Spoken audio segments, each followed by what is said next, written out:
भोपाल में शौर्य स्मारक से निकाली गई जय भीम पद यात्रा।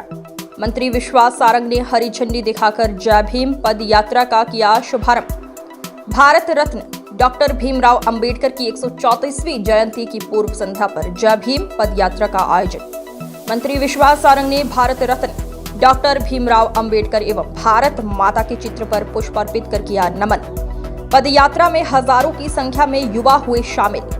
मध्य प्रदेश खेल और युवा कल्याण विभाग द्वारा जय भीम पद यात्रा का आयोजन किया गया। पद यात्रा में हजारों की संख्या में युवा हाथों में तिरंगा थामकर और देशभक्ति की भावना के साथ हुए शामिल।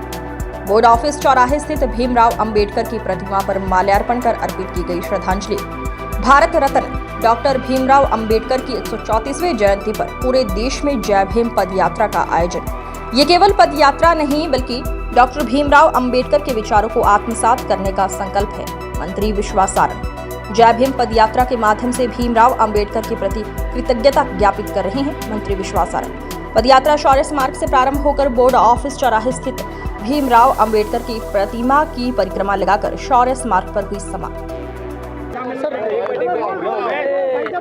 आज पूरे देश में जय भीम पद यात्रा का आयोजन किया जा रहा है। भोपाल में भी आज ये आयोजन हो रहा है और बाबा साहब अंबेडकर की प्रतिमा की परिक्रमा करके उनके बताए मार्ग पर चलने का संकल्प लेकर आज भोपाल के हजारों युवा इसमें शामिल हुए हैं।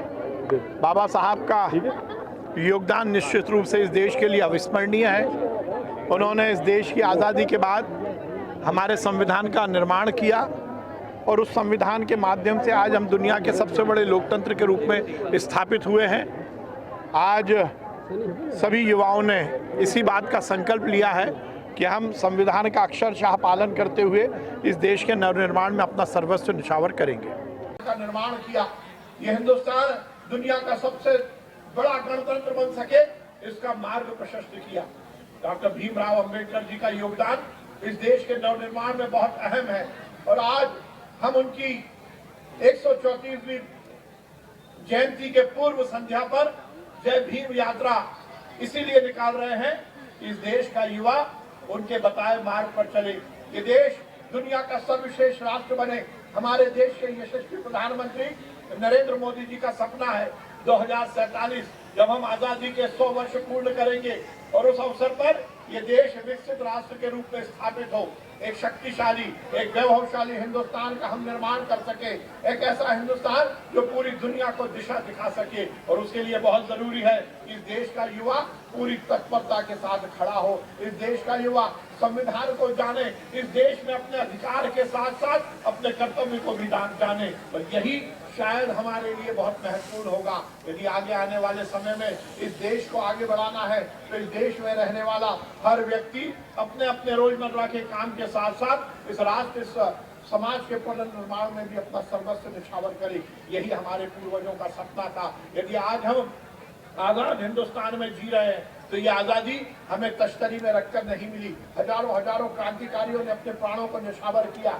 ये देश केवल किसी व्यक्ति के कारण आजाद नहीं हुआ। ऐसे बहुत सारे इतिहास में ऐसे तथ्य हैं जिनके कारण हम आजाद हुए।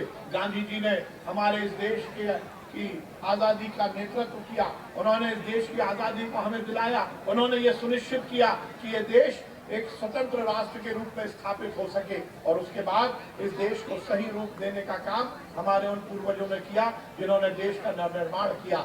युवा साथियों, आज हम सबको यही संकल्प लेना है। यदि हम आजाद हिंदुस्तान में आजाद हिंदुस्तानी के रूप में रह रहे हैं तो हम सब इस आजादी को चिरस्थायी रखें। ये देश बड़ा देश बने, एक अच्छा वैभवशाली शक्तिशाली हिंदुस्तान का हम निर्माण करें और उसके लिए बहुत जरूरी है कि हम पूरी तन्मयता के साथ इस राष्ट्र के निर्माण में लगे।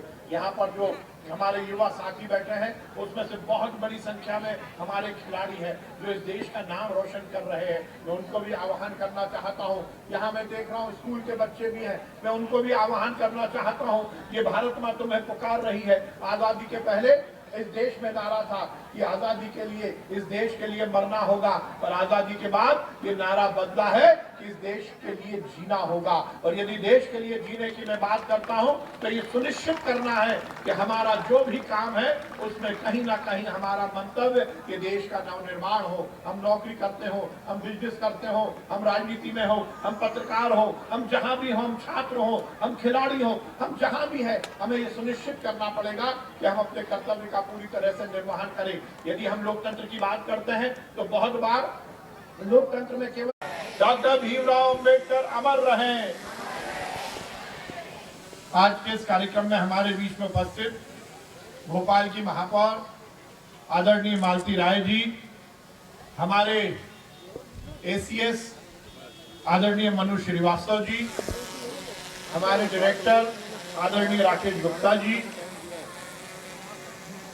एनएसएस से पधारे हुए आदरणीय अशोक श्रुति जी, आदरणीय राकेश तोमर जी, यहाँ पर उपस्थित हमारे वरिष्ठ नेता विजय सिंह जी, बबलेश राजपूत जी, नीरज पचौरी जी, विनय तिवारी जी, वीरेंद्र पाठक जी, हमारे वरिष्ठ नेता विमलेश ठाकुर जी, पिंकी भाई, सनी भाई, शिवनाथ जी, नाम और ले सकता हूँ पर इससे भी रुकता हूँ, और यहाँ पर उपस्थित सभी युवा साथियों, आज हम सब जय भीम पदयात्रा में शामिल होने के लिए यहाँ इकट्ठे हुए हैं। कहा जाता है कि योग्यता कभी भी किसी सुविधा की मोहताज नहीं होती, और इस कहावत को यदि चरितार्थ किसी ने किया वो डॉक्टर भीमराव अंबेडकर जी ने किया। वो एक बहुत गरीब परिवार में पैदा हुए, परंतु अपनी योग्यता से उन्होंने बहुत उच्च श्रेणी की शिक्षा प्राप्त की, आजादी की लड़ाई में अपने आप को झोंका, और आजादी मिलने के बाद यह हिंदुस्तान इस विश्व में किस रूप में जाना जाएगा, हमारा क्या कुछ नियम होगा, कायदा होगा, हमारा क्या संविधान होगा, हम किस तरह से इस देश का संचालन कर रहेंगे, इस पूरी रचना को मूर्त रूप देने का काम डॉक्टर भीमराव अंबेडकर जी ने किया।